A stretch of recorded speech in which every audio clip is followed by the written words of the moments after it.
ক্বালা রাসূলুল্লাহি সাল্লাল্লাহু আলাইহি ওয়াসাল্লাম মান কানাত লি আখিহি মাজলিমাতুন, কোন ব্যক্তি যদি দুনিয়ার মধ্যে অন্যের উপর জুলুম করে থাকো, মিন ইরজিহি আও বিশাইইন, তার রক্তপাত ঘটানোর মাধ্যমে অথবা তার সম্মান হরণ করার মাধ্যমে কেউ যদি কারো উপর জুলুম করে থাকো, নবীজি বলেন ফাল্যাতাহাল্লাল মিনহুল ইয়াউম, আজকে তুমি ওই মাজলুমের কাছ থেকে ক্ষমা চেয়ে নাও। বুঝেন কথাটা? নবীজি বললেন তোমাদের মধ্যে কেউ যদি অন্যের উপর জুলুম করে থাকে সম্মান হরণ করার মাধ্যমে, ইজ্জত হরণ করার মাধ্যমে, অথবা অন্যের গীবত করার মাধ্যমে যদি জুলুম করে থাকে,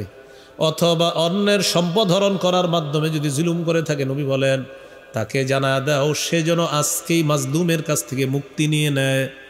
ক্বাবলা আন লা ইয়াকুনা লাহু দিনারুন ওয়ালা দিরহাম, ওই দিন আসার পূর্বে, যেই দিন তার টাকা পয়সা স্বর্ণ রূপা অর্থ প্রভাব প্রতিপত্তি কোনো কাজে আসবে না,